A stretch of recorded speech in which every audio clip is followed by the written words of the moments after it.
Alright, so today I'm coming to you with a relatively short video. I already have a cooked up piece of lamb.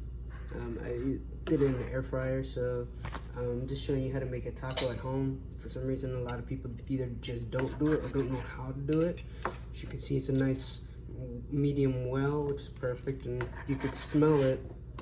It's seasoned with garlic, as well as, let me see, nice and juicy. Garlic, as well as just a few other herbs and things. Olive oil, cooked in olive oil. I got a nice fatty piece, which I love. I love that because it's going to be so good. Actually, I'm going to keep that to the side and eat it without the wrap. But yeah, the main reason why I'm doing this today is because, again, I found out recently that a lot of people they have food, or they even but they don't know how to make it.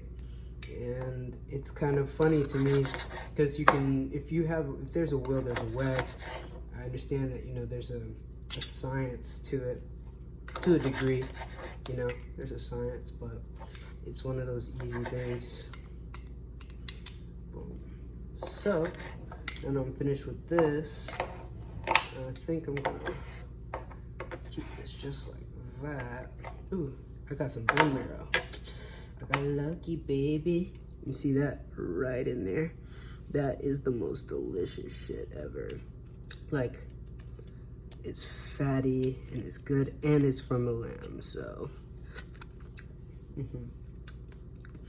I'm just about to mix this.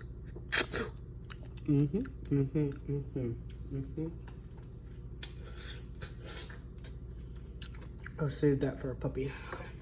Anyway, so delicious, so good. In this case, as you can see, I did it out of an air fryer, so it was exceptionally easy. And as you can also see, this kale that I just pulled out of here is actually already pre-chopped, so that makes it even more easy. Quick and easy meal, right? So, I guess at this point I'm just showing off a little bit. You grab one of these, boom. Personally, I like guacamole, so I'm about to just add a smear. I'm telling you guys, this is so easy. Like, y'all need to be making food at home because it's likely as good as from a restaurant, or even better, just because it's like hyper personalized. I guess I understand the concept of not, you know, understanding the flavor profile or whatever, but I mean, this is kind of like straightforward, my friend. All right. Let me see if I get a little better angle on the actual food itself now.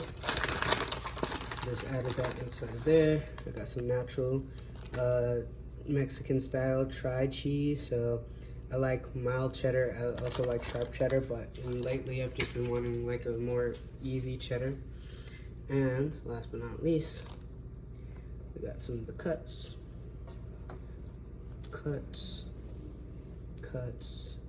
You don't even need any more, like any sauce, like additionally. Like, this is going to be good just like this. So literally, that's how, well, technically it's a taco. It's also technically a fajita, which I think is the real technical term. And there it is.